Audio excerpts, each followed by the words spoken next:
Graça e paz, meus amados irmãos, que o Senhor possa derramar sobre cada um de vocês, suas famílias, as suas bênçãos maravilhosas, que todos nós carecemos, que todos nós necessitamos. No domingo passado nós concluímos uma série de estudos no livro de Daniel, como prometido.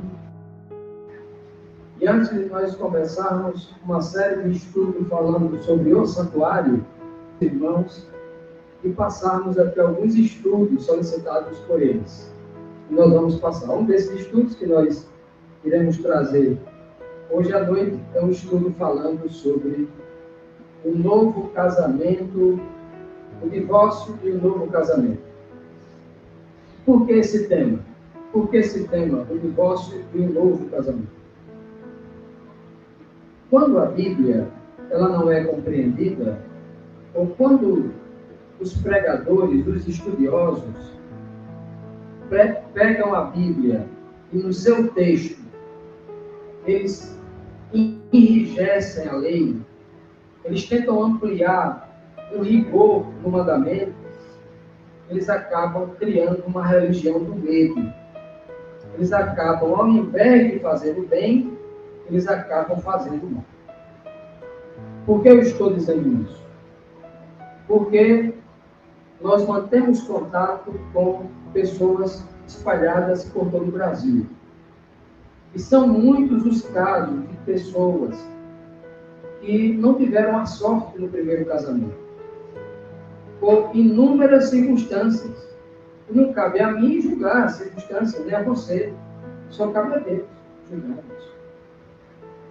E essas pessoas vivem amedrontadas, com medo, porque alguém disse, porque a igreja disse que é proibido, de todas as formas.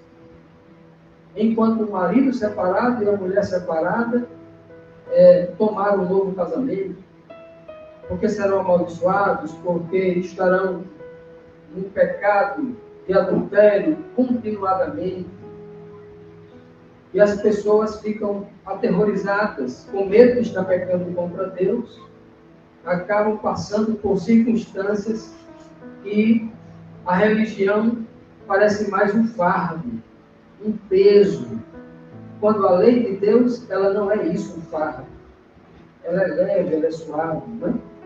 Ela é motivo de gozo.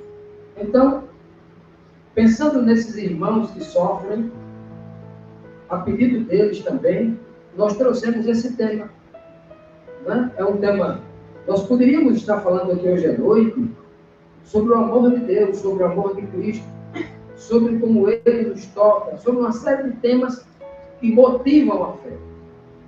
Com certeza poderíamos, mas esse tema também é importante, porque neste momento, com o conhecimento da verdade, as pessoas podem estar tirando dos ombros um peso. Quando o conhecimento da verdade, a verdade liberta, e pode estar tirando um peso dos seus ombros. Feliz os casais que se casaram e permanecem para sempre. Tristes são os casais que experimentaram o divórcio um dia. Deus nunca quis isso, mas é uma realidade do mundo, e a gente precisa tratar esse assunto, porque esse assunto tem deixado muita gente doente. Esse assunto trouxe muito sofrimento na face da terra. E a Bíblia fala sobre isso. E nós não podemos nos esquivar de tratar desse assunto, porque se para uns pode ser um tabu, para outros pode ser libertação. Né? Então vamos tratar desse tema hoje, né? Deixa eu ligar aqui meu apontador. Os testes estão aqui, está funcionando. Então, divórcio e o novo casamento na Bíblia. Na Bíblia somente. Casamento pode ser uma prisão, ou o divórcio é uma prisão. Como vai tratar disso hoje, né? Vamos tratar então. O casamento é uma instituição divina. Quem instituiu o casamento foi Deus, foi o homem. A Igreja Católica, com o padre, quando diz eu declaro marido e mulher, esse poder não é dele nem da Igreja. A igreja evangélica, através do pastor, que diz assim: pela autoridade me concedida, eu declaro marido e mulher, que também não tem esse poder. É uma instituição divina. Não foi o homem que inventou o casamento, foi Deus. E ele justificou-se lá, né? Por que fez isso? Deus o instituiu logo após o ser humano ser criado, quando eles eram sem pecados. O casamento é tão especial que Deus o criou para pessoas perfeitas, criadas para viver para sempre. No plano original do Senhor, o casamento está como uma bênção, como uma dádiva eterna para o homem. Então, nós estamos aqui também para falar sobre a bênção do casamento. É verdade que os humoristas, uma sociedade relativizada, que vive a teoria da relatividade, uma sociedade completamente alienada sobre uma série de ensinamentos relacionados ao capitalismo, ao globalismo, e uma série de outros ismos por aí, tem-se colocado na cabeça das pessoas que é melhor ficar solteiro do que casar. É melhor você ter 10 namoradas sem nenhum compromisso. É mais barato, é mais vantajoso. Mulheres, tenham muitos namorados que você vão curtir a vida, vai ser mais gostoso viver a vida.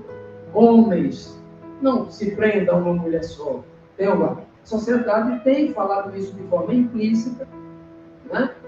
Pelo estilo de vida adotado pela maioria. Mas o Senhor Deus, aquele que sabe tudo, que conhece a nossa mente, que conhece a nossa fragilidade, falou assim: não é bom, isso não é bom.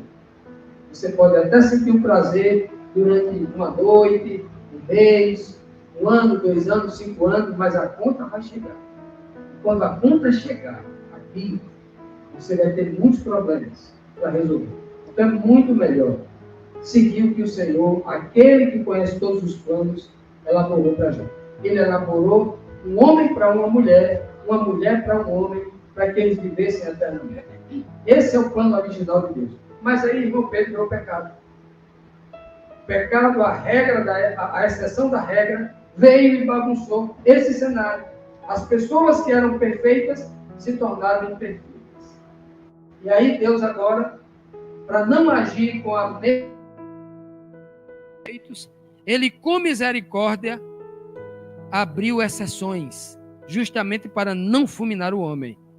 Aí, o homem que foi originalmente criado para comer apenas legumes, frutas e sementes, o Senhor abriu exceção para ele comer animais. Olha a misericórdia. Inclusive é um tema que a gente vai tratar aqui também sobre a alimentação na Bíblia, né? O homem que era perfeito ia viver eternamente com a sua esposa, com o pecado agora, o Senhor deu outras concessões que a gente vai ver aqui. O Senhor concedeu o divórcio. Vocês sabiam que foi Deus que concedeu o divórcio?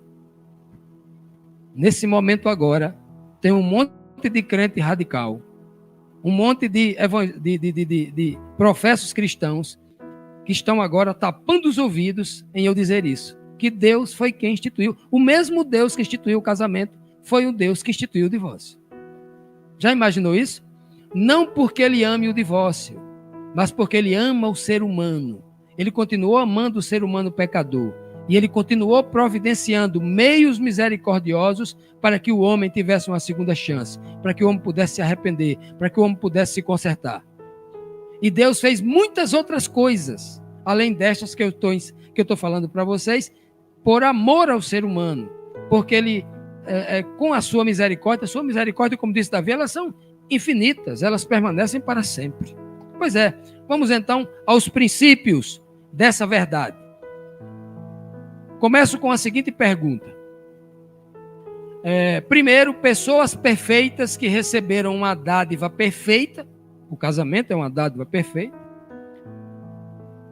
mas não compreenderam essa bênção ao se tornarem imperfeitas. Então, a pergunta é, o que houve para que esse cenário mudasse? Vamos aos princípios aqui. O que aconteceu para que o cenário mudasse? Eu quero 2 textos aqui. O primeiro texto é o seguinte. Vamos para o antes. Antes, quando o homem era perfeito, antes do pecado.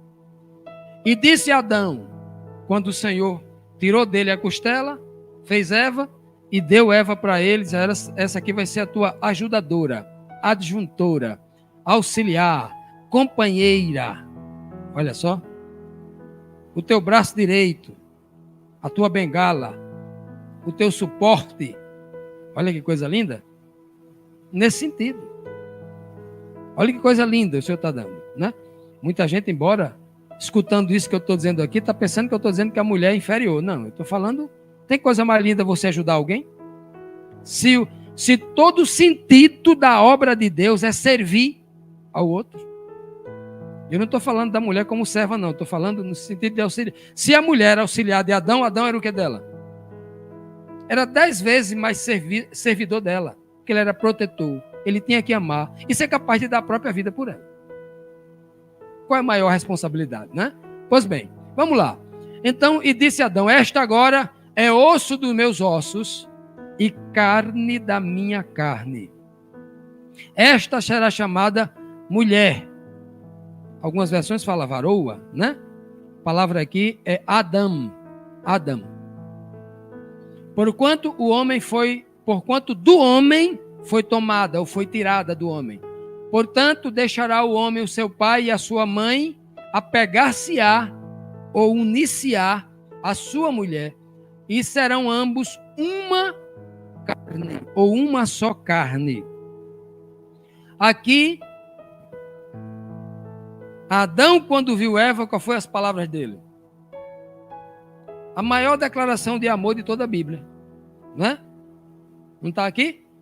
Ele olhou para a mulher e falou assim, agora você é osso dos meus ossos, carne da minha carne. Você será chamada mulher inferior. É assim que está dizendo aí? A palavra aqui é Adam. O mesmo nome de Adão, Adam. Adam quer dizer ser humano. Você é tão humana quanto eu. Você é igual a mim. É carne da minha carne. Isso é belo ou não é belo?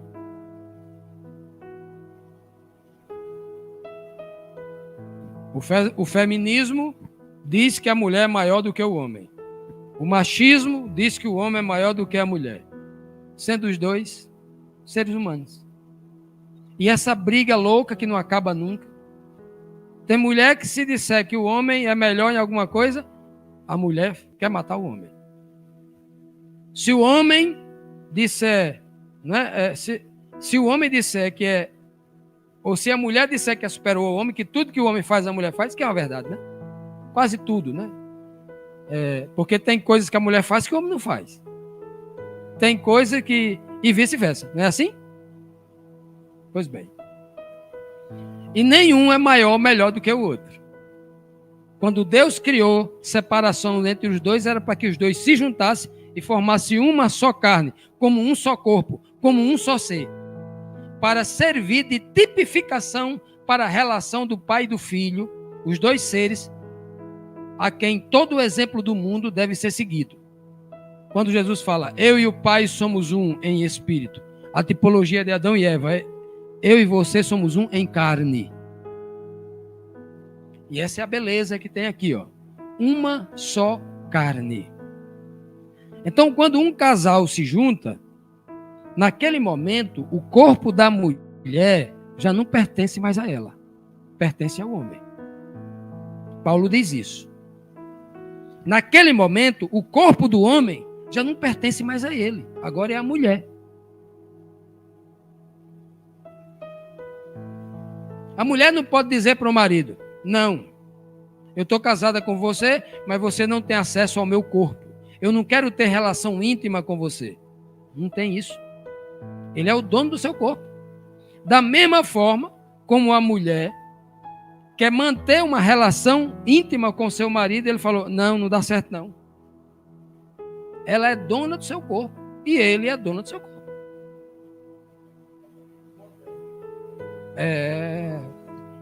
Casamento moderno tem assim, né? A mulher fala assim, ó, eu autorizo você se deitar com outra mulher. Você pode autorizar, Deus, não. A regra é clara. Não existe no casamento a intromissão de um terceiro ser. Qualquer intromissão, com permissão ou não dos cônjuges, o Senhor entende ali como uma adulteração do pacto. Por isso que é chamado de adultério. Entendido essa parte aí? Então isso aqui é o pensamento original. Isso aqui era o antes. Adão, quando viu Eva, quando era perfeito, ó, tudo perfeito aqui, ó, ficou, né? Declaração de amor, né? Com muita profundidade. Agora, depois que ele pecou, como é que ele vai tratar Eva? O depois. E Deus disse: quem te mostrou que tu estava nu, hein, Adão? Comeste tu da árvore que te ordenei que não comesse? Então disse Adão: foi a mulher que tu me deste por companheira. Ela me deu a comer e eu comi. A culpa foi dela. No primeiro momento, ela era a melhor pessoa do mundo, quando era perfeito. Quando o Senhor começa a cobrar o erro que ele fez, né? Aí ele diz: não, a culpa é da mulher. A culpa não é minha, não, a culpa é dela. Então, o antes e o depois. É o depois, pela fragilidade do homem que tinha a obrigação de cuidar e de proteger a mulher, e agora ele está escanteando a mulher para dizer: Senhor, mata ela, faz outra, que essa não preste. O Senhor ia fazer isso? Ele tinha a obrigação agora, neste momento, de dizer: sim, Senhor, a culpa foi minha, porque eu sou o cabeça. O Senhor não botou como cabeça do Éden? Era para eu dizer: não, faça isso não. Você comeu, mas eu não posso comer. Não era assim? Ele não era o cabeça? E ele não fez isso. E aqui nós temos o retrato do homem em queda. E Deus olha agora para este homem frágil, que o pecado destruiu a mente dele, que era perfeita. Ele era como Deus, na mente. Na mente no sentido de escolher o bom, o certo. No sentido da sabedoria. No sentido do aprendizado. Da capacidade incrível que ele tinha. Mas aí o que o pecado entrou nele? Transformou a cabeça de Adão imediatamente. Ao ponto de aquela que era a sua disjuntora, a sua amiga, a sua companheira, a sua confidente, o amor da sua vida, a única pessoa que lhe fazia companhia de dia ou de noite, agora ele está dizendo que ela não presta. Entenderam? A mudança radical na cabeça de Adão que o pecado fez? Pois bem, Deus agora vai olhar para este homem com essa dificuldade e não vai colocar aquela lei que ele deu ao homem perfeito, a mesma lei para o homem imperfeito. O nome disso chama-se equidade. Na própria lei de Deus, a lei espiritual, ela existe princípios que são imutáveis. O princípio da igualdade, não é? O princípio da equidade, o princípio da imutabilidade, o princípio da proporcionalidade. Tudo isso está na lei espiritual. Exemplo de equidade. Imaginemos que você vai dar um exercício. Eu tenho um time de futebol aqui. Crianças, todas de 15 anos de idade. Mas eu tenho uma criança de 15 anos, pela genética, que tem 1,70 m. Outra de 15 anos que tem 2,10 m já. Não tem assim criança hoje que de 15 anos que até passa os 2 metros? Tem. E tem outra de 15 anos que tem meio metro. Não tem? Então não tem. E Manu está rindo porque a Isabela chega com 15 anos com meio metro, não é não? Então não tem crianças assim? Não é normal? Uns altos, outros baixos. Aí eu digo pro magrinho assim, ó. Todo mundo aqui tem que pegar e levantar 15 quilos com a mão. O de 2 metros, pela estrutura física, pode ser que levante 15 quilos. Agora o coitado de 1,20 m que só pesa 35 quilos, vai levantar 15 quilos com a mão? O princípio da equidade relacionada à igualdade está desproporcional aqui. Não é assim? É justo que eu mande alguém que pesa 100 quilos pegar 10 quilos e alguém que só pesa 10 quilos pegar 10 quilos? Não, é injusto. O que pega 10, tem 100 quilos, pega 10. O que tem 10 só pega 1. É o princípio da equidade. E Deus vem aplicando isso em toda a Bíblia. Querem um exemplo? Para não achar que eu estou falando bobagem? No capítulo 2 de Malaquias, o Senhor se dirige ao líder da igreja, chamado sacerdotes. nos dias de hoje seria o padre, o pastor, o bispo, o apóstolo, né? O líder. E o Senhor disse para ele assim, ó: a você foi confiado o conhecimento da palavra do Senhor, mas você não transmitiu o conhecimento da palavra do Senhor para o povo. E porque você fez isso, a muitos você levou a tropeçar. O Senhor está dizendo, a falta de conhecimento do povo e o pecado do povo eu estou colocando sobre você. Mas o povo tinha uma parcela do pecado? Tinha, porque o povo tem cérebro, o povo tem livre-arbítrio, o povo tem a capacidade de escolher, mas o Senhor está se dirigindo ao líder da igreja e está dizendo, a culpa é sua. A maior culpa é sua. Outro princípio da equidade. Jesus chegou diante de Pilatos e falou assim, Pilatos, você não sabe que eu tenho poder para lhe soltar? Aí Cristo falou assim, ô Pilatos, maior pecado tem quem me entregou a você. Princípio da equidade. Todo pecado não é igual, mas por que Cristo disse isso? Princípio da equidade. A Bíblia está cheia disso. Entendido? Aí? Muito claro, né? Vamos adiantar aqui. Eu faço questão de dizer esses princípios, porque a Bíblia é toda de princípio. Quando eu não entendo os princípios, eu também não entenderei a lei. Vamos lá. Os princípios doutrinários. Agora, o homem pecador, né? Já não era mais perfeito. Sua mente confusa era insuflada pela carne. Peca, né? O Deus justo agiria com equidade para com o homem? Ou ele continuaria cobrando do homem na mesma condição que ele era perfeito? Por misericórdia, que estatuto criou Deus? Ó. Botei aqui em amarelo porque foi Deus quem criou. A gente vai ver no texto quem criou. Para o homem que tivesse grave problema no casamento, que estatuto ele criou? Vamos ver. Quando um homem tomar uma mulher e se casar com ela, se ela não achar graça aos seus olhos, ou seja, se o homem não se agradou dela, por haver ele encontrado nela coisa vergonhosa, far-lhe-á uma carta de divórcio e lhe dará na mão e a despedirá de sua casa. Se ela, pois, saindo da casa dele, foi se casar com outro homem, continuando. Não, aqui, parou por aqui, né, no texto? Se ela foi se casar com outro homem, o texto continua, né? Se ela se casar com outro homem, tendo a carta de divórcio, não tem problema nenhum. O homem não deu a carta de divórcio para ela? Ela não está livre? Aqui é uma das provas, claramente, que a carta de divórcio permite um novo casamento. Tá aí, ó, leia aí, ó. Deuteronômio 24, versículo 1, 2, você pode ler o 3, o 4 e tal.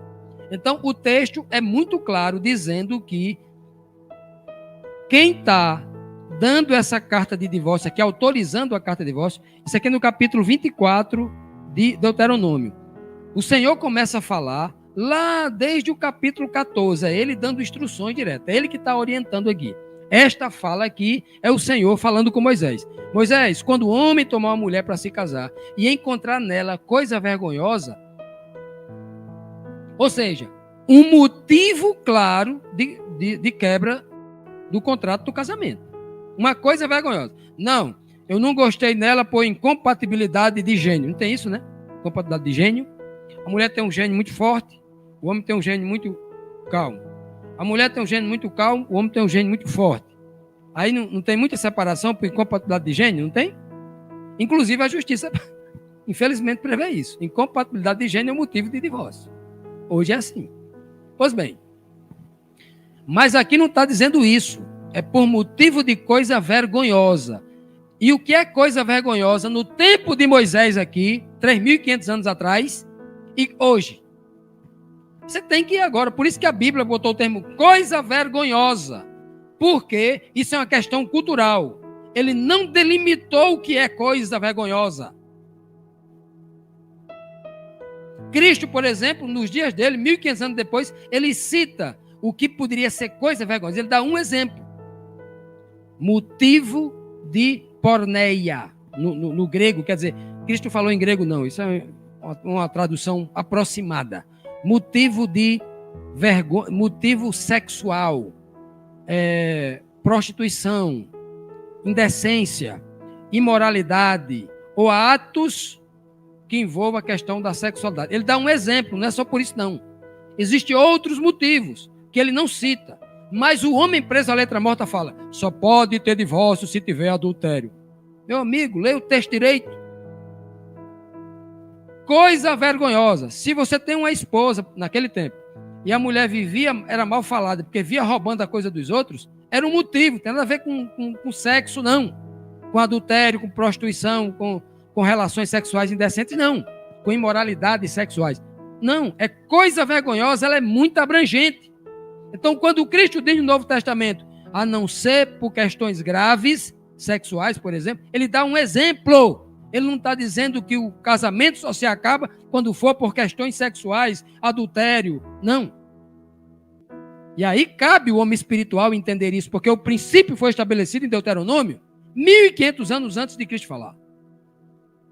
E a Bíblia inteira está o tempo todo pedindo ao homem espiritual. Paulo vai dizer em Romanos 7,14, a lei é espiritual.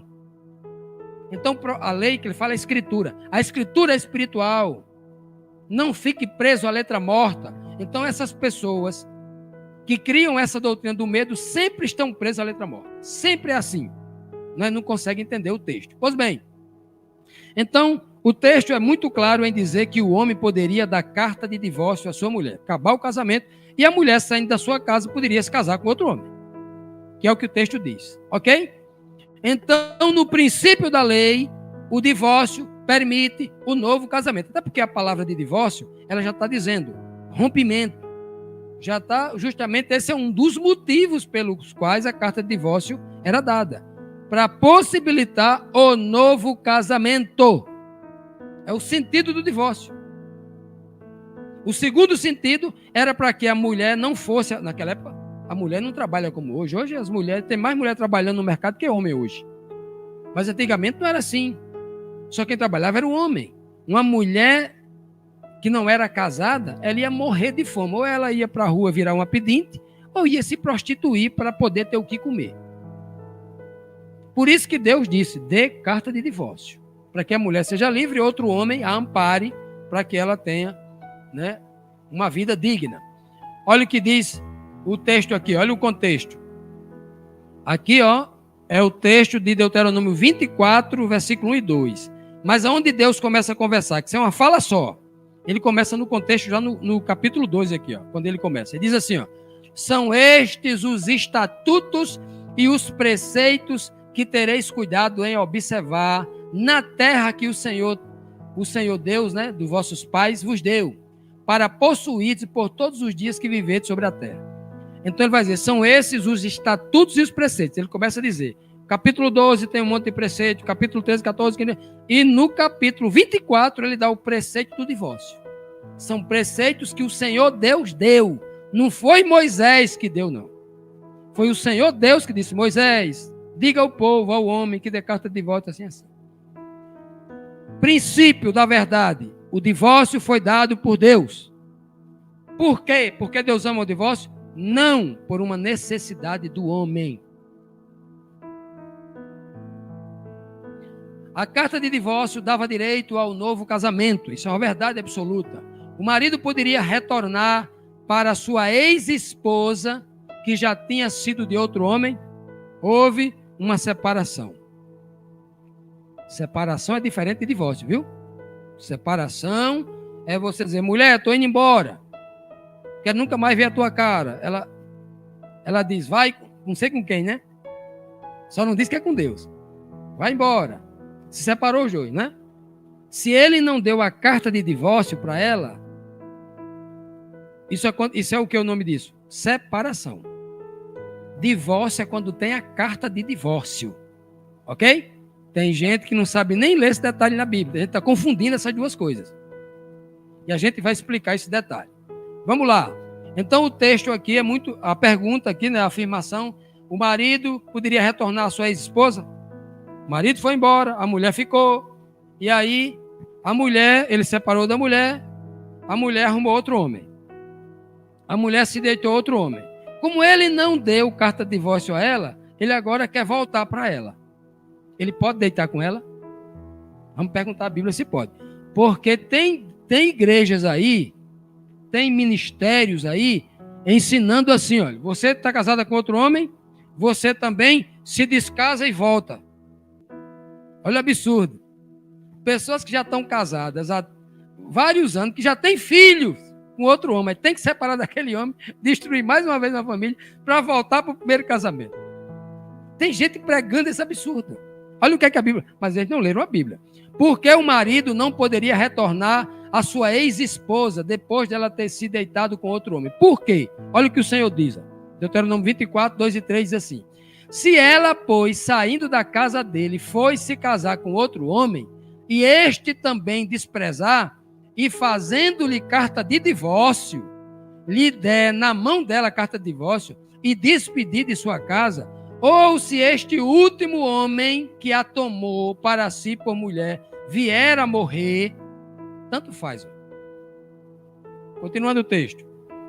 Se casar com outro homem, veja que tem casamento. Então o primeiro marido que despedira não poderá tornar a tomá-la por mulher. Por quê? Porque ela teve relação com outro homem. Ela foi uma só carne com outro homem. Depois que foi contaminada. Olha o termo que ele usa.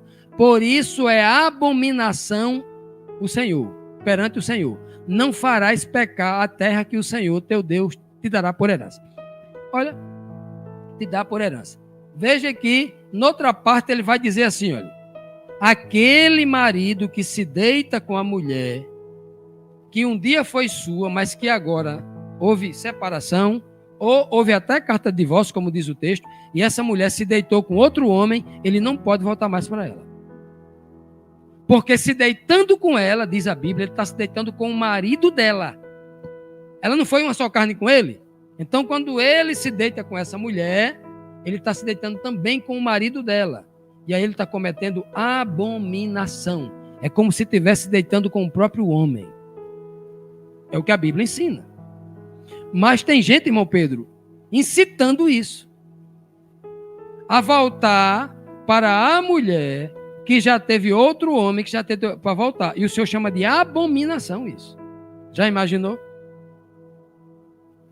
Quanta ignorância as pessoas têm tratado esse tema, porque ouviu alguém pregar que o casamento ele é vitalício em todas as formas. Não pode acabar de jeito nenhum, e se você acabou, vai viver em pecado pro resto da vida e tem que voltar para a mulher a qualquer custo. Ou voltar para o homem, né? A carta de divórcio era recomendada apenas em caso de um marido descobrir que sua mulher não era mais virgem na noite de núpcia, como ensina alguns. Esse é outro absurdo. Não, você só pode dar carta de divórcio naquele momento em que você vai se deitar com a mulher. Antigamente era assim, né? Vai se deitar com a mulher, percebe que ela não é mais virgem. Então você, naquele momento, dá carta de divórcio para ela. Olha, vou devolver você para o seu pai porque você me enganou. Você não é mais virgem. Esse era o costume de antigamente, né? Então, é assim que diz o texto, que ele dava carta de divórcio. Só tem gente ensinando isso. Só pode dar carta de divórcio se no dia do casamento, da núpcia, ele conferir que a mulher não é mais virgem. É o que estão dizendo por aí. Vamos ver o que a Bíblia diz. Que estatuto era aplicado à mulher que não era mais virgem na noite de núpcia e o marido descobria? Era o divórcio? Vamos perguntar à Bíblia, para ver se era assim. Não achei na tua filha, isso é o marido dizendo, quando verificou que a mulher não era virgem. Não achei na tua filha os sinais da virgindade, porém eis aqui os sinais da virgindade de minha filha, etc. Se, porém, esta acusação for confirmada que ela não é mais virgem, não se achando na moça os sinais da virgindade, levarão a moça à porta da casa de seu pai, e os homens da sua cidade a apedrejarão até a morte. Não tem carta de divórcio não, meu amigo. Era morte. O que foi, Janaína? Por quê? Vocês, se fosse o dia de hoje, ia ter uma mortandade grande, não era? Pois bem. Então, aqui não é carta de divórcio, meu irmão. Então, você que está inventando coisa por aí na internet, e um monte de irmão com medo, ligando para mim, agoniado. Irmão Fábio, eu vou para o inferno, porque eu estou no segundo. Tem gente pegando esses textos aqui, inventando o que não está escrito, meu irmão. É o que está escrito. Não tem escrito na Bíblia que você... Não, está dizendo que é caso de morte, ok? Então, divórcio é em outros casos. Vamos lá.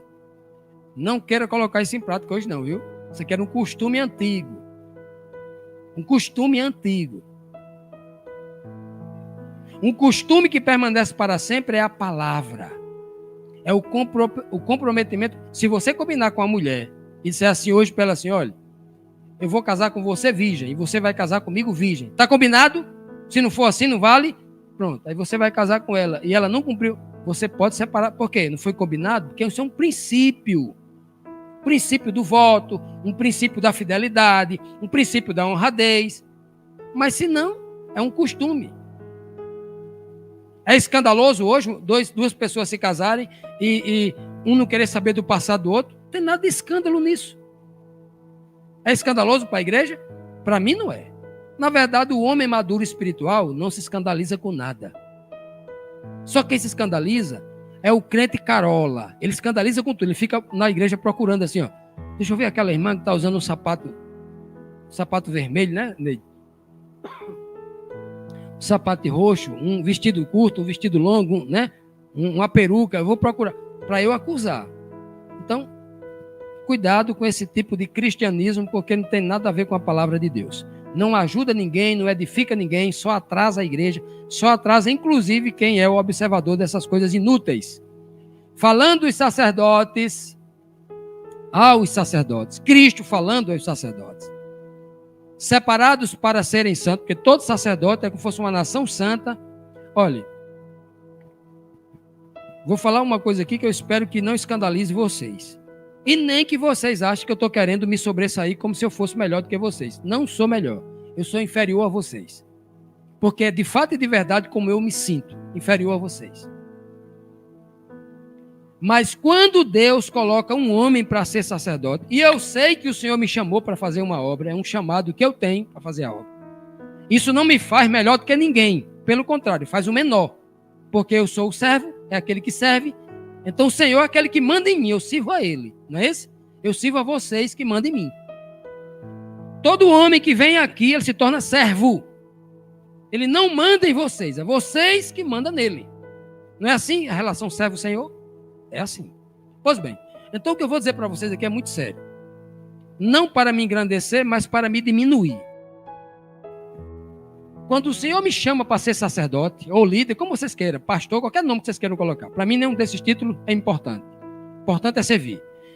Se Ele me chama para ser sacerdote, eu tenho uma obrigação maior do que a de vocês. Eu tenho uma obrigação maior de ser santo. Eu tenho a obrigação de guardar a lei mais do que vocês. Eu tenho a obrigação de ser exemplo. Vocês nem têm mais. Eu tenho a obrigação de ser para vocês. Se não tem pastor nem líder com coragem de dizer isso, deveria ter. Se ele não diz, é porque ele tem medo, porque está tudo errado. E eu estou dizendo isso também, não é porque eu sou melhor do que vocês, não. Eu sou um coitado que merece orações, que merece cuidado e tal. Mas eu me esforço. E eu aconselho vocês a se esforçarem também. Então, o sacerdote tem a obrigação, sim. A obrigação dele é maior. Por que é maior? Porque Deus deu benefício a eles maior, como Deus me dá benefício maior. Deus me dá muitas coisas que eu sinto que é maior do que dá a muita gente. Então eu tenho a obrigação de fazer o quê? Mais. Eu não tenho mais condições? Tenho que fazer mais. Princípio da equidade. Então o Senhor vai cobrar dos sacerdotes, ó, que têm a obrigação de fazer mais, o que eles não estavam fazendo. Inclusive o contexto aqui, falando de divórcio e novo casamento, é com os sacerdotes, viu? Preste atenção. Os fariseus, os líderes, os príncipes, vamos lá. Que disse o Senhor Jesus sobre suas atitudes em relação ao divórcio? Olha lá. O Senhor está voltando atrás na sua palavra que ele deu lá atrás. Olha, não tem mais divórcio não. Eu dei o divórcio lá atrás, mas eu sou um Deus que volta atrás, o Senhor volta atrás. Eu sou Jesus, tenho o poder de mudar a palavra de Deus. É assim? Exortando os sacerdotes que estavam com práticas violentas contra a santa lei de Deus. Estavam deixando as mulheres por qualquer motivo. Ou estavam em adultério. Ou estavam radical na relação divórcio-casamento. Cristo vai agora colocar os pontos nos is agora. Preste atenção. E vocês ainda perguntam, por quê? Por que, né? Eles não perguntam, né, na relação ali, por que eles perguntam a Deus? É porque o Senhor é testemunha entre você e sua mulher, e a mulher da sua mocidade, a primeira mulher com quem você se casou. Pois você não cumpriu a sua promessa de fidelidade. Olha o que o Senhor dizendo para eles. Ó. Aqui é um diálogo entre Deus e o sacerdote, né? Não cumpriu a promessa de fidelidade, embora ela fosse a sua companheira, a mulher do seu acordo matrimonial. Não foi o Senhor que o fez um só? Casamento, a instituição lá do Éden, em corpo e em espírito eles se pertencem. Olha como Deus vai agora mais além, ó. Eles não são só mais uma só carne, mas falando para o povo espiritual, eles também são um em espírito, uma só fé, ó. E por que um só? Continuando. Porque ele desejava uma descendência consagrada. O Senhor desejava um povo todo consagrado, todo fiel, sem problema nenhum de divórcio. Ele desejava isso. Portanto, tenham cuidado, né? Dizendo ali aos sacerdotes: ninguém seja infiel à mulher da sua mocidade. Eu odeio o divórcio, disse Deus. Diz o Senhor, o Deus de Israel. E o homem que se cobre de violência, o homem que se banha de violência, como se cobre de roupas, diz o Senhor dos Exércitos, por isso tenham bom senso, não sejam infiéis. Para que ele está falando aqui no capítulo 2 de Malaquias? Para os sacerdotes que estavam sendo infiéis e estavam em prática do divórcio. Ele vai chamar no capítulo 3 os sacerdotes de adúlteros, de feiticeiros. Estavam envolvidos no divórcio. O Senhor está falando aqui para o sacerdote que deve ser exemplo. Estavam aí envolvidos com o divórcio. Ok? O que ele está dizendo? Quando Deus diz eu odeio o divórcio, ele está dizendo assim, eu estou abolindo o divórcio. É isso? Ele está dizendo, olha, eu dei o divórcio para vocês, mas eu odeio o divórcio. Eu nunca quis divórcio. Mas eu dei por quê? Porque vocês se tornaram pecadores, se tornaram um coração duro, e essa era a única forma de eu poder tentar resgatar vocês. Repúdio e divórcio no Novo Testamento. Vamos para lá. Primeira pergunta.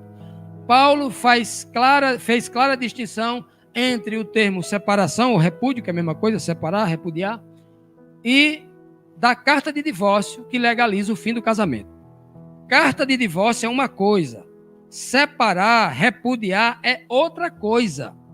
Tem gente lendo repudiar, lendo como se fosse divórcio. Aí não entende nada, mistura o texto, né? Paulo faz essa distinção entre lei e os costumes, entre separar e divorciar. Vamos perguntar a Paulo se ele faz. E tem muita gente lendo esse texto de Paulo aqui para fazer medo do povo. Todavia, aos casados mando, não eu, mas o Senhor quem está mandando. O que é que o Senhor está mandando? Ele diz assim, ó, que a mulher não se aparte do marido. É o que o Senhor manda. E o que é que o Senhor manda se ela não cumprir essa primeira parte? Se, porém, se apartar, que fique sem casar. Ou se reconcilie com o marido, e que o marido não deixe a mulher. Pronto. Ele está dizendo que a lei serve para quem aí? Tanto para o marido quanto a mulher. É ou não é? Que o marido também não deixa a mulher. Mas Paulo está dizendo assim, quem manda não sou eu, é Deus. Que a mulher não se divorcie do marido, nem o marido se divorcie da mulher. É assim que está escrito aqui? Se apartar. Apartar quer dizer separar. Ou uma forma de repudiar. Ou seja, você repudia a mulher, vou ficar 3 meses sem olhar para sua cara, vou embora. Não deu carta de divórcio. Ela está livre? Ela está livre se ele não deu carta de divórcio? Não. Naquela época, a mulher podia dar carta de divórcio ao homem? Não. A carta de divórcio é um mandamento claro. Só o homem pode dar à mulher. A mulher não pode dar ao homem. E agora? Hoje pode? Hoje pode? A mulher pode dar carta de divórcio ao marido? Pode? Pode. É justo ou é injusto? Agora me responda. Eu quero ouvir num sonoro aí. Né? É justo a mulher dar carta de divórcio ao homem? É justíssimo. Se o cabo não presta, está dando surra na mulher, tem da carta de divórcio. Ainda tem que chamar mais a Lei Maria da Penha para prender ele. É justo ou não é justo? É justíssimo. Agora, como é que Deus ia dizer, naquela época, há 3.500 anos atrás, né, para um povo de dura servil, colocar isso na cabeça deles? Se o aprendizado foi prejudicado por isso aí, e eles tinham dificuldade. Olha, o povo era tão difícil de aprender nessa época aqui, ó, até nos dias de Cristo, que 1.500 anos antes, sabe o que é que o Senhor ensinou? Quando vocês forem no mato fazer necessidade fisiológica, o número 1, lá no mato, vocês saiam da cabana de vocês, peguem uma pedra e joguem bem longe. O tiro de uma pedra, 50, 60 metros. Aí você vai para lá, faça a sua necessidade fisiológica, depois cave, enterre e lave as mãos. Tu já viu um negócio desse escrito na Bíblia? Como é que Deus dá esse tipo de ensinamento? Para você ver o nível de dureza mental que o povo tinha. Por isso que era necessário esse tipo de ensinamento. Agora hoje, na era do Espírito, com tanta informação que Cristo trouxe, que Paulo trouxe, que Pedro trouxe, que João trouxe, é necessário esse tipo de ensinamento? É necessário o pai e a mãe mandar você lavar a mão? Você tem que lavar a mão, meu amigo. Não é mesmo? Pois bem. E aí o texto aqui é muito claro, continuando dizendo assim, mas aos outros, os outros fora da lei dos judeus, os gentios e tal, mas aos outros, digo eu, não o Senhor, quem está dizendo agora sou eu. Ou seja, se eu, Paulo, estou dizendo agora, o meu pensamento, o meu juízo está limitado ao tempo, ao espaço, à cultura, conforme o tempo, não é? A lei de Deus é que é imutável. Mas Paulo vai dar agora a sua opinião. Ó. Preste atenção. Tem gente colocando a opinião de Paulo acima da de Cristo e da de Deus. Digo agora eu, não é o Senhor que vai falar agora. Se algum irmão tem mulher incrédula e ela consente em habitar com ele, não separe dela. Mas eu sou de uma igreja, minha mulher é de outra, tal. Mas ela não consentiu em viver debaixo das suas regras? Você não consentiu com ela debaixo das regras dela? Vocês não se combinaram? Não criaram acordo entre si? Conviva com ela. Que é o que Paulo está dando o conselho dele. Não está escrito em lugar nenhum. Mas esse homem que dá esse conselho, ele está agindo de bom senso? Muito bom senso. Inclusive, de forma indireta, ele está tirando esse bom senso de um princípio. Se o marido é incrédulo, mas a mulher santa é uma mulher de fé, por causa dela o lar é santificado, diz a Bíblia. Não é assim? Paulo tira esse princípio daí, né? Vamos lá. Primeiro ponto aí, ó. Algumas versões da Bíblia, algumas versões tendenciosas, principalmente da igreja da Idade Média, a igreja medieval era terrível. Já vou falar sobre isso. Algumas versões traduzem a palavra repúdio como divórcio.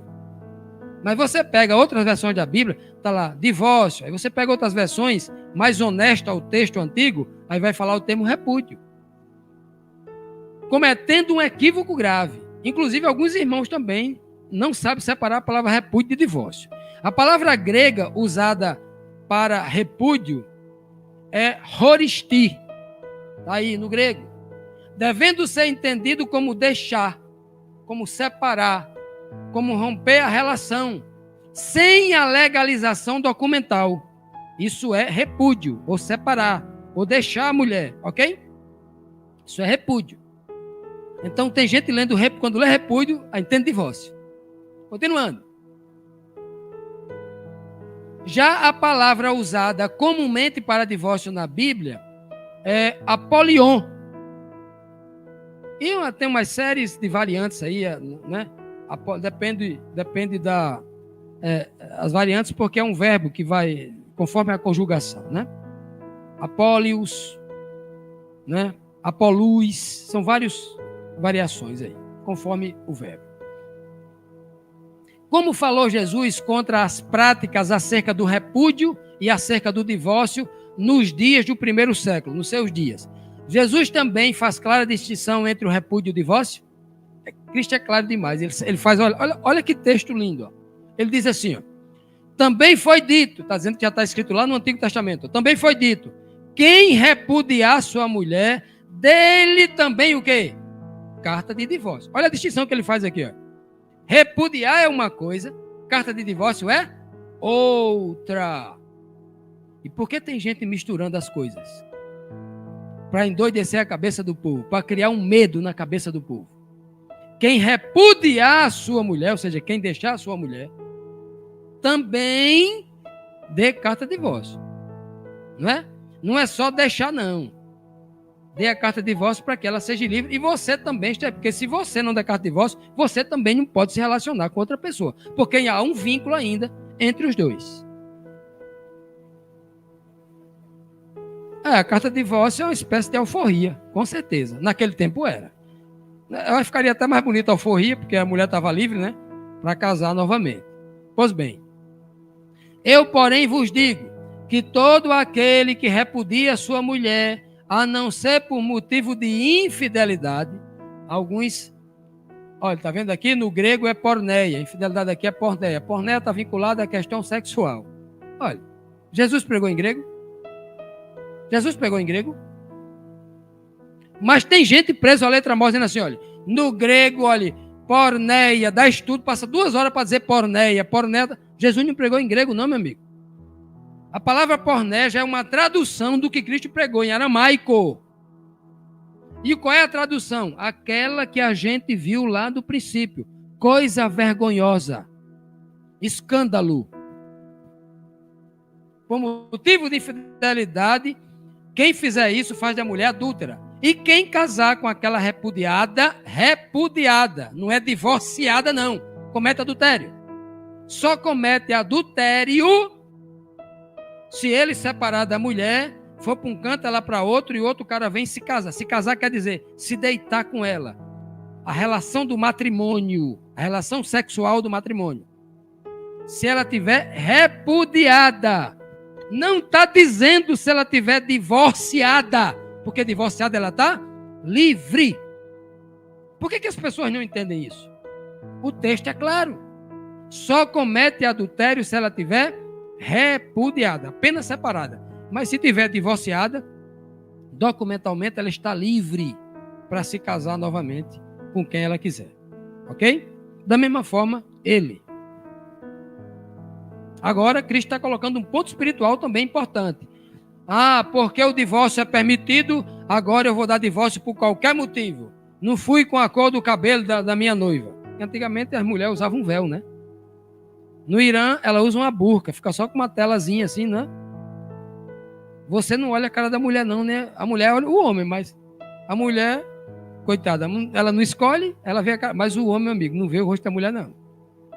E aí é uma verdadeira loteria para aqueles que estão buscando, viu, Fernando? Uma mulher bonita tem que ser uma loteria ali, né?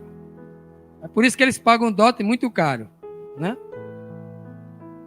Vamos lá, motivo de infidelidade aqui. Pois bem, vejam agora 2 versos aqui em 2 versões. Eu vou trazer na NVI, a nova versão internacional, e vou trazer na Almeida Corrigida Fiel. A Almeida Corrigida Fiel, ela corrige o grave erro que essa Bíblia meia ecumênica chamada NVI, feito por um bocado de líder religioso, as religiões tudo querendo fazer medo do povo, dominar sobre o povo, né? Olha só, tem gente que ama, porque a NVI é uma versão mais moderna, é gostosa de ler, mas tome cuidado, que aquilo que é gostoso de ler, a turma vai e coloca o seu próprio pensamento em muita coisa. Cuidado, viu? Então vamos ver aí o texto de Lucas 16, 18, que diz assim, ó, presta atenção no texto. Lucas 16, 18 fala assim, ó, na NVI, tá aí, ó. Quem se divorciar de sua mulher e se casar com outra mulher estará cometendo adultério. Contradiz a Bíblia toda. Quem se divorciar comete adultério? Como? Se aconteceu o divórcio, os dois estão livres, como é que ele comete adultério? Mas o membro, viu, irmão Pedro, que não tem conhecimento teológico, que só tem a Bíblia NVI, quando lê aquele endoidece. Eita, até quem se divorcia agora comete adultério. Porque o termo está divorciar. Está em negrito aí, ó, divorciar, comete adultério. E o homem que se casar com a mulher divorciada, olha o termo aí, divórcio, do seu marido está cometendo adultério. Olha, entendeu, irmã Ednalva, o que acontece com muita gente? lê a Bíblia só numa versão, coitado, a religião do medo, uns tradutores tendenciosos, anulando a lei de Deus, anulando o que Deus, o próprio Deus falou lá, eles adulteraram no Novo Testamento. Quando a versão correta diz assim, ó, agora a Almeida Corrigida Fiel. As mesmas igrejas fizeram isso, ó. Qualquer que deixa, não é divórcio, meu irmão. A palavra aqui não é divórcio. A palavra é deixar, repudiar. Qualquer que deixa sua mulher e casa com outra, né? Adultera. Ora, se ele deixou a mulher, não deu carta de divórcio, casou com outra, se ele não deu carta de divórcio, ele não está livre, ele está adulterando. O texto é claro. E aquele que casa com a repudiada e não divorciada, pelo marido, adultera também. Não está claro o texto? Sem nenhuma contradição com o que está no Antigo Testamento, sem nenhuma contradição com toda a lei. Você perceba que uma versão tendenciosa à dominação acaba com a cabeça de muita gente. A religião do medo. Agora eu quero abrir um parêntese para falar da igreja na Idade Média. A igreja na Idade Média ela era dominadora. A igreja cobrava para batizar. Quem lembra do termo batistério aqui? O novo não sabe, não. Quem tem perto dos 50 sabe. Para você, hoje o negócio está mais light, mas antigamente era pior. Então você pagava para fazer a crisma, primeira comunhão, ou é a primeira comunhão depois é a crisma? Né? Primeira comunhão depois a crisma. Sim, não é. A primeira coisa é o batismo, né? Você batiza quando você está com os olhos fechados ainda. Hoje os meninos já nascem com os olhos abertos, mas no meu tempo eu abri os olhos com 45 dias. Então, quando você abriu, você levava os meninos com os olhos fechados ainda lá para ser batizado. Pagava. Para se casar, pagava. Para descasar, pagava. Para nascer, pagava. Para morrer, pagava. Para tirar do purgatório, para botar no céu, pagava. Para fazer uma promessa, pagava. Para pagar a promessa, pagava de novo. Não é assim? A igreja dominadora da Idade Média, ela criou essa coisa assim, ó. Só quem casa sou eu e só quem descasa sou eu. Só quem pode dizer que uma pessoa é casada é o padre, o chefe da igreja. E mais ninguém. Então a igreja dominou sobre isso. Por que ela ia dizer que não podia se divorciar? Se o casamento é o maior controle social. Para você controlar qualquer turba social, é você controlar o casamento. Porque se você abre o divórcio numa sociedade permissiva, o que acontece? Toda sociedade permissiva acontece o que com ela? Afunda. Então, sempre foi essas doutrinas que eles inventaram, o controle lá. E muitos pastores querem controlar dentro da sua igreja. Nós não estamos aqui estimulando divórcio. Divórcio é do Satanás. Nem tenho medo de dizer isso, não. Coitadas são as pessoas que já experimentaram o divórcio. É um sofrimento dos infernos, tal do divórcio. Nunca queira passar por divórcio. Não é de Deus o divórcio, não. O Senhor permitiu dar o divórcio para ajudar as pessoas a reencontrar o caminho, a felicidade, etc, etc. Mas, meu irmão, o que eu não posso é chegar aqui na igreja e dizer assim, olha, o divórcio não é permitido, não. Vocês todos que estão no segundo casamento vão tudo para o inferno. Já imaginou dizer um negócio desse? Se a Bíblia não diz isso, se a Bíblia permite isso, o que a gente como igreja não vai permitir nunca é a irmãzinha que se faz de irmã, vem para o nosso meio e fica de olho no irmão, de olho no outro, querendo casar com um e separar já para arrumar o outro. Ou o homem, sabe aquele espertinho? O irmão Pedro já sabe qual é o nosso pensamento aqui, né, irmão Pedro? Esse tipo de gente aqui no nosso meio não se cria, não. Na primeira dicasinha que ele der aqui, a gente chega logo junto. Ei, meu amigo, aqui não é lugar de imoralidade, nem de espertinho aqui não. Aqui é lugar de pessoas honestas, corretas, limpas. Tem lugar para você aqui não. A igreja tem que se postar assim. Mas a igreja é assim, não, eu não aceito você porque você é divorciado, não aceito você porque você é solteiro e está em busca de uma esposa, de um esposo. Negativo. A gente não pode fazer isso não porque não tem base bíblica. Nem Deus faz isso. Quem é a autoridade aqui? Ó? O Papa não tem autoridade. O padre, o cardeal, o bispo, o pastor, ninguém tem essa autoridade na Bíblia. Da Bíblia não, ele pode ter a autoridade da instituição dele. Uma autoridade civil, uma autoridade da instituição religiosa, mas da Bíblia não dá essa autoridade a ninguém. Ok? E eu não tenho essa autoridade para dizer que um casal não pode se casar. Portanto, aqui, ó, vamos trazer o termo agora original, o termo lá de Lucas 16, 18. A Bíblia diz que todo o que assim fizer, deixando a mulher sem se divorciar, comete adultério. Esta prática era cruel e adúltera, mas não era o divórcio. A prática de você repudiar a mulher, abandonar a coitada lá para morrer de fome, era cruel e era adúltera. Mas isso não pode ser chamado de divórcio. Repúdio é uma coisa, divórcio é outra. O termo do Novo Testamento, traduzido na versão King James, como repudiar, é uma forma da palavra grega apolou, né? Uma variante. Então, essa questão aí, apolou aí, nesse contexto aí, está falando de repudiar. Alguns traduzem como divorciar. Este é o termo em grego, língua do Novo Testamento.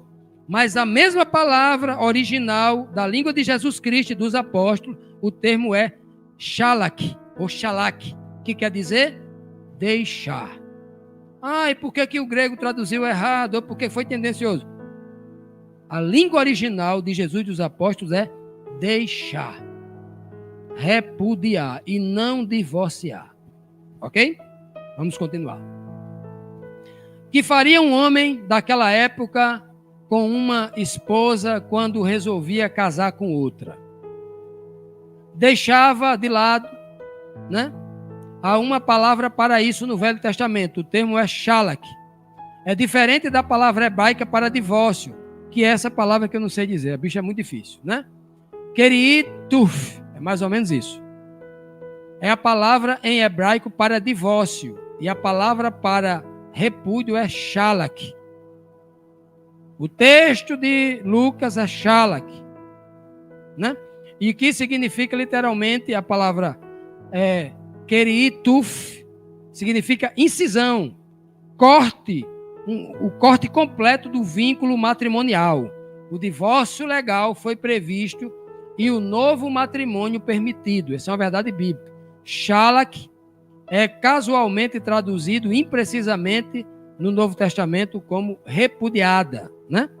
Repudiada. Podia ser realmente como separar, deixar por um tempo, etc. Agora, no livro aqui, História Eclesiástica, de Eusébio de Cesareia, ele fala uma coisa muito interessante que ocorre com o livro de Mateus e com a prática dos crentes daquela época.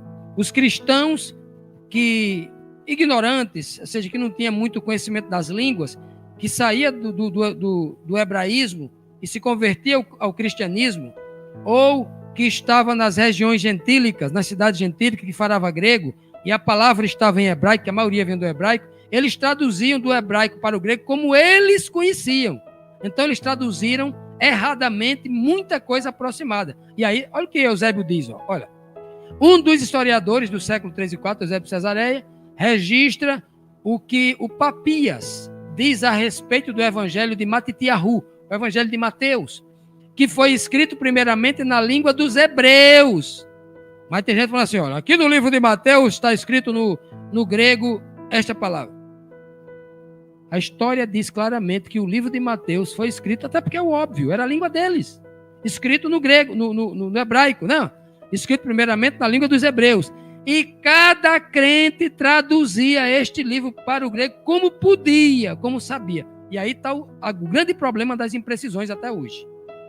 O grande problema das imprecisões. E tem muita gente que fala assim, o Novo Testamento é grego. Calma, meu irmão, vai devagar. O Senhor usou cerca de 40 homens. E todos esses homens eram hebreus. Não tem nenhum grego no meio. Todos eram hebreus. Ok? Até Paulo, que era um poliglota, era hebreu. Vamos lá. E tem um texto histórico que eu trago aqui bem interessante, né, sobre a antiguidade dos judeus, né?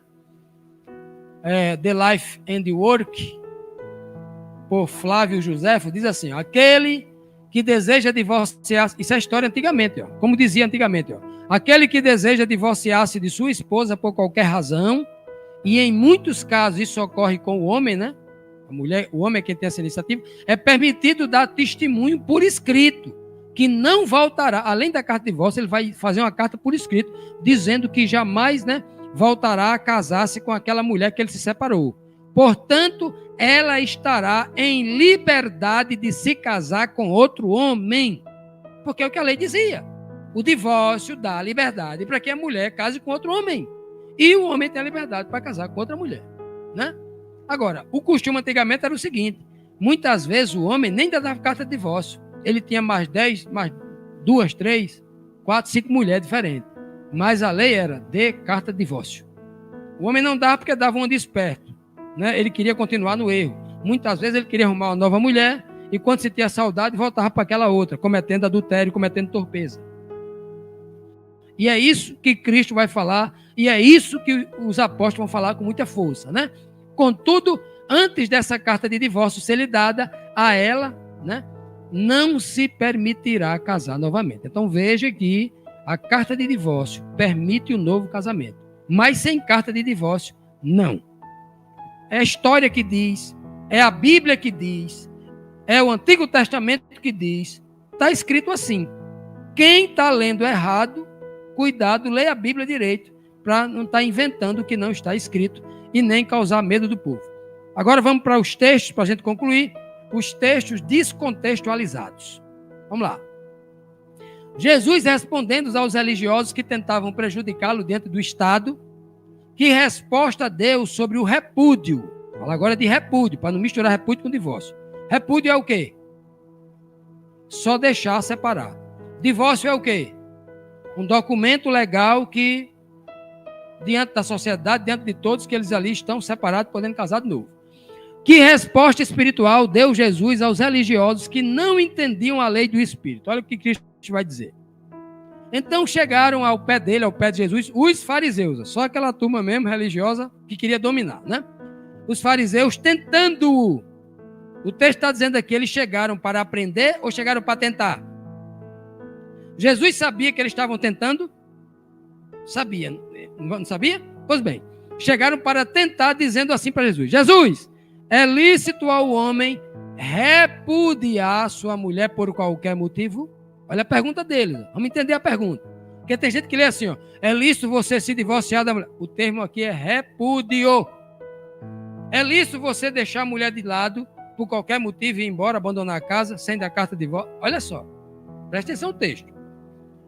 Ele, porém, respondendo, disse: não tendes lido, Cristo sempre mandava ler o princípio do Antigo Testamento, ó. Não tendes lido que aquele que o fez no princípio, macho e fêmea o fez, Cristo falando assim, ó, leia qual é a vontade de Deus já no princípio, porque eles estavam tentando Cristo aqui, e Cristo está dizendo assim, ó, aprendam primeiro qual é a vontade de Deus, porque quem conhece a vontade de Deus, não vai nem falar em divórcio, né?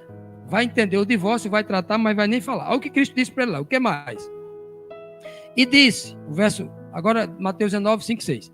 E disse, portanto deixará o homem pai e mãe, disse Cristo, e se unirá a sua mulher e serão dois numa só carne. Não é isso que ele disse? Serão dois numa só carne? Assim não são mais dois, mas uma só carne. Portanto, o que Deus ajuntou, não separe. Então, Cristo respondendo a umas pessoas que queriam pegar ele para matá-lo, ele diz assim, é lícito repudiar a mulher por qualquer motivo? Cristo nem fala sobre o repúdio. Cristo nem vai falar sobre repúdio, nem divórcio, nem nada. Cristo vai falar para ele, dizendo que é proibido repudiar? Não. Ele está dizendo assim, ó, conheçam o princípio. Eles estão errando por quê aqui? Porque não conhecem o princípio. Se você primeiro conhece o plano original de Deus, e porque Deus deu o divórcio, aí você não vai ter dificuldade nisso. Então Cristo não entrou no mérito, olha, não pode, o repúdio é isso, eu vou conceituar repúdio. Ele não entra nesse mérito. Ele não está ensinando a pessoas que querem aprender. Ele está respondendo a uma turma de forma espiritual e profunda, a uma turma que está querendo matá-lo. Preste atenção nesse detalhe, tá bom? Insistindo os fariseus sobre o repúdio, e agora acrescendo a palavra divórcio, agora eles vão mudar, não é mais repúdio, agora é divórcio. Acrescentando a palavra divórcio, que segundo o teste eles puseram Jesus a ele. Jesus discute a legalidade do divórcio ou a falta de compreensão dele sobre o divórcio. Vamos perguntar quem é Cristo. Eu quero que vocês também sejam espirituais para entender. Disseram-lhe eles, depois de perguntar sobre o repúdio, né? Então, por que mandou Moisés dar-lhe carta de divórcio? Eles perguntaram o que primeiro? Repúdio. É lícito repudiar por qualquer motivo? Aí eles mudaram o assunto, ó. Então, por que Moisés mandou dar carta de divórcio? O que tem a ver repúdio com divórcio? Estão tentando pegar Cristo. Ó, então, por que Moisés mandou dar carta? Eu pergunto, Moisés podia mandar nada? Moisés mandou alguma coisa? Ou foi Deus que mandou? Então, Moisés mandou dar carta de divórcio e repudiá-la. É assim que está escrito? Ou é repudiar e dar carta de divórcio? Olha como eles são maliciosos. Disse-lhe ele, disse Jesus, sabe por que Moisés deu carta de divórcio? Repudiar a carta de divórcio? Ele nem fala divórcio ou repúdio, ele fala assim, ó, Moisés fez isso por causa da dureza dos vossos corações. Cristo nem disse, foi Deus que deu. Por quê? Porque ele está respondendo na língua deles, ó. Moisés deu sim, por causa da dureza dos vossos corações, vos permitiu repudiar vossas mulheres, mas ao princípio não foi assim. O Senhor sempre priorizou o casamento, não o divórcio. Eu vos digo, porém, que qualquer que repudiar sua mulher, não está falando de divórcio, falando de repúdio, disse Cristo. Não sendo por causa de fornicação, a palavra aqui não é fornicação, a palavra aqui é porneia, no grego, que vem do termo escândalo, né? Por causa de fornicação e se casar, repudiar, ó. Ele não está falando se divorciar. Repudiar e casar com outra comete adultério. Comete adultério estando repudiado e não divorciado. E o que casar com a repudiada comete adultério. Cristo falou sobre divórcio aqui? Falou sobre divórcio aqui? Só se você mudar a Bíblia. Que é o que está fazendo com muita gente aqui. Estou falando de repúdio. Que os judeus estavam fazendo. Abandonava a mulher de lado, ia em busca de outra e quando queria voltava lá para outra. Ou os homens não fazem, muitos dos homens hoje não fazem assim. Não é o caráter do homem, que quer ter 1, 2, 3, 4, quanto mais melhor para ele. Ou não é? Eu estou falando aqui algo absurdo? Estou falando aqui algum escândalo que não seja a realidade da nossa sociedade? Após as respostas de Jesus sobre o tratamento justos dos homens para com as mulheres e não sobre a legalidade do divórcio, como reagiram os judeus? Porque ele não disse, os judeus, né? Jesus não disse o que eles queriam ouvir. Que testemunho deram os judeus sobre suas reais intenções em relação ao repúdio? Olha só, o testemunho deles. Disseram-lhe seus discípulos, se é essa a condição do homem, ou seja, o homem não pode repudiar a mulher a hora que quiser, relativamente à mulher, então não convém casar. Olha qual era o coração deles aqui, ó. Eles queriam casar para fazer a mulher de gato e sapato, fazer um bicho, abandonar a hora que eles quisessem. É por isso que Cristo nem responde o que eles querem saber. Mudem a mentalidade de vocês, acabe com isso, voltem ao casamento original. Vocês estão pensando em se separar, vocês deveriam pensar em se casar para a vida toda. Então Cristo não entra no mérito da questão de dizer o que é repúdio, o que é divórcio. Não, ele tenta restaurar a mentalidade do povo para uma vida de fidelidade, que eles não eram fiéis. Então se você quiser brincar com a palavra de Cristo sobre querer conceituar divórcio e repúdio, não é por aí o caminho não, meu irmão. Jesus não responde o que você acha que ele está respondendo. Paulo escrevendo aos cristãos em Roma que instruções sobre as mulheres que pensavam em se separar do marido deu o apóstolo Paulo a elas, né? Paulo em algum momento trata sobre a lei do divórcio. Em suas cartas dos cristãos aos romanos, nessa carta aqui, ele vai tratar da lei do divórcio. Vamos perguntar se Paulo vai falar da lei do divórcio. Olha o texto. Essa parte amarela é um acréscimo, não está entre parênteses. Não sabeis vós, irmãos, que a lei tem domínio sobre o homem por todo o tempo em que ele vive? Isso é normal ou não é? Enquanto o homem vive, ele está subordinado às leis? Tá. Porque a mulher que está sujeita ao marido enquanto ele vive, está ligada pela lei. Mas morto o marido, se o marido foi morto, a mulher ficou viúva, a mulher está livre. De qual lei? De qual lei? Lei do marido ou da lei de Deus? Lei do marido ou da lei do divórcio? Por que o povo não lê direito o texto? Lei do marido. Qual era a lei do marido? Era uma lei romana. A lei judia, que dizia claramente que o homem era superior à mulher. Era uma lei estatal, era uma lei do costume, e não a lei de Deus. É o que Paulo está trazendo aqui. Enquanto ela vive, ela está sujeita à lei do marido. Paulo está dizendo, está anulando divórcio aqui? Paulo está anulando isso? Não está falando disso. Paulo está dizendo, vocês são marido e mulher casado, então enquanto ele está vivo, minha filha, você é mulher dele. Você só deixa ele se ele morrer. Ou se divorciar. E se divorciar, como? Por um motivo que justifique o divórcio, o escândalo.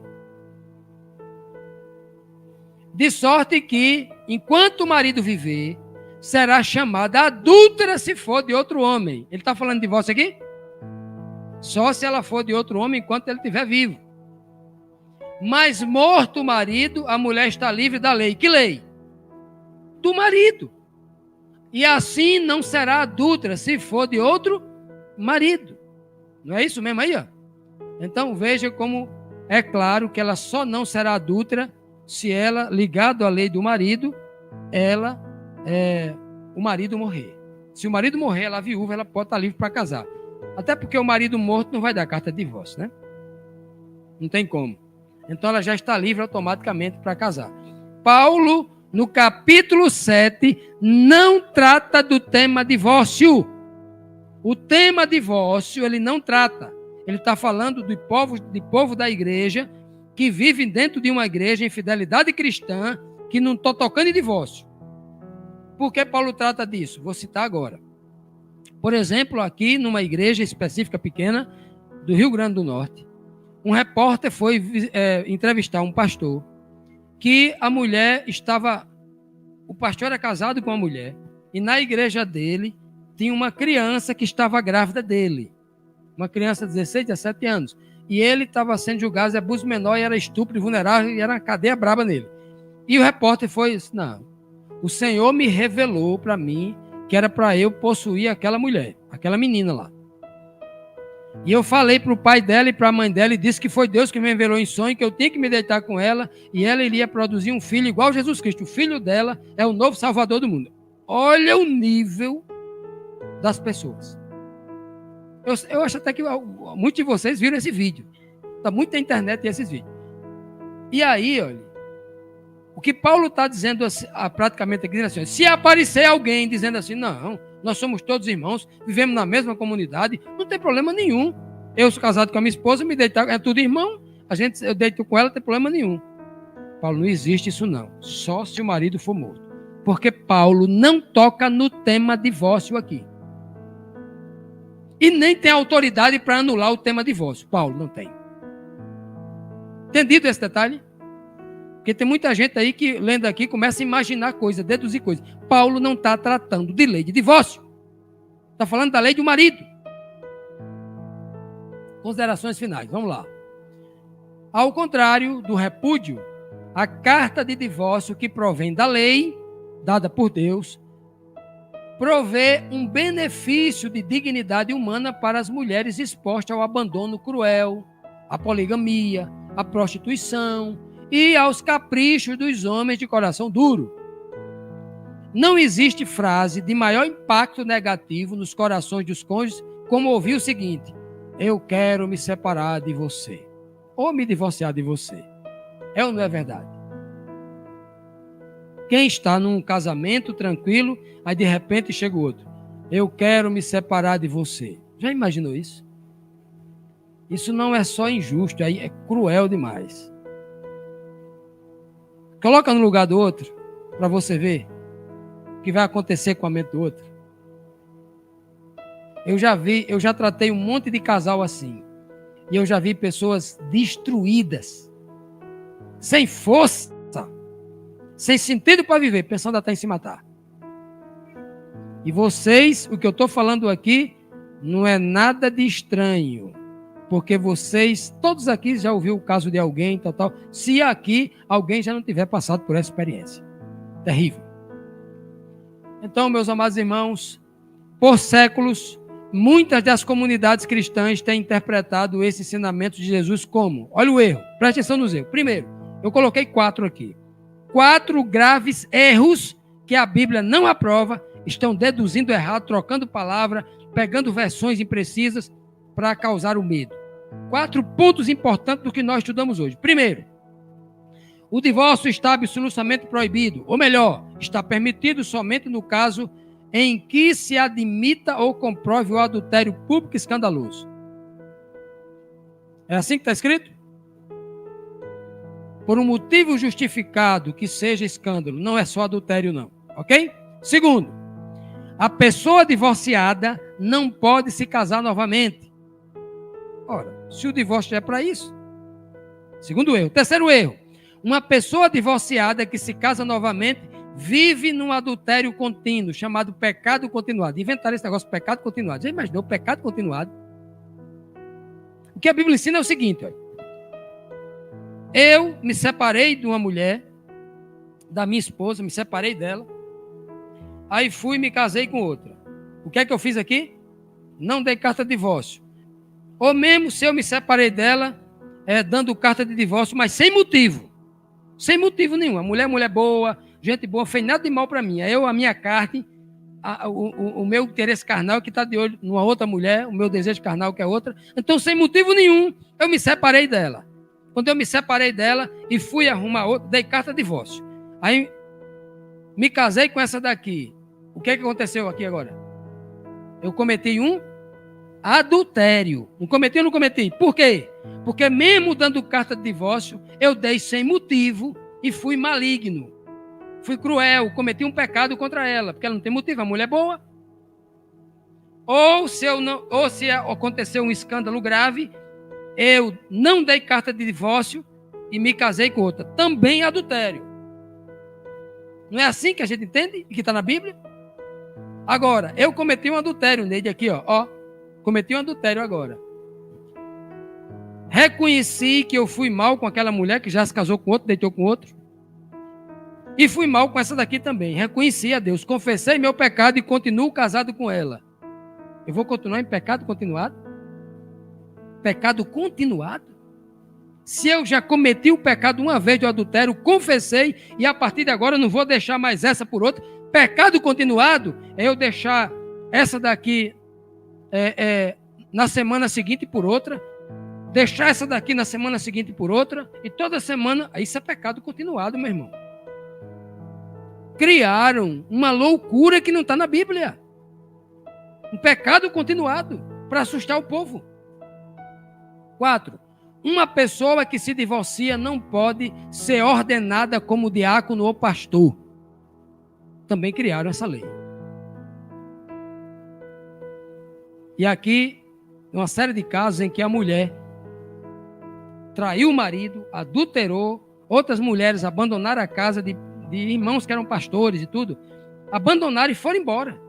O homem fiel, nunca cometeu pecado, tal, o homem limpo, ele não pode se casar de novo ou deixa de ser diácono ou pastor. Aonde que inventaram essa lei? Na lei antiga do Antigo Testamento, ele dizia que o sacerdote que se divorciasse só podia se casar com uma mulher virgem. Essa era a lei. Mas dizer isso, meu irmão, de onde o povo está tirando isso? Criando uma religião de homem. Religião do medo, religião do controle social, religião da dominação, para que eles tenham controle sobre tudo. Então, meus amados, eu desejo que o Senhor traga para vocês verdadeira luz dos céus da palavra de Deus, para que ninguém coloque medo na mente de vocês, né? Que cada um de nós busquemos viver o plano original de Deus, que é uma vida casada, sadia, tranquilo, de respeito, de compreensão, de tolerância, de amor, de compartilhamento, de muita confidência, muita confiança, sinceridade, honestidade, fidelidade. É o que Deus quer. Mas se porventura ocorrer a exceção da regra e houver o divórcio, lembre-se, você vai sofrer muito, mas não é o fim. Corrija os seus erros. Se Deus lhe der a oportunidade de se casar novamente, não erre. Procure fazer a coisa certa. E o Senhor não proíbe você de casar novamente, não. Viu? Está na Bíblia, foi Ele que deu. O termo pecado continuado é um termo inventado pela igreja medieval que tinha sede de dominação sobre os seus seguidores sem Bíblias. Tiraram a Bíblia primeiro, né? Para enganar o povo. Hoje o povo com Bíblia ainda é enganado. Hoje, alguns religiosos radicais e sem nenhum embasamento bíblico continuam a defender tais teses humanas, militando fora das escrituras sagradas. Pensam que, enrijecendo a lei, serão mais santos, mas conseguirão apenas ser mais desobedientes fazendo isso. Que o Senhor nos abençoe, que o Senhor nos guarde, que o Senhor nos ensine fidelidade e obediência em todos os momentos de nossa vida, em nome de Jesus.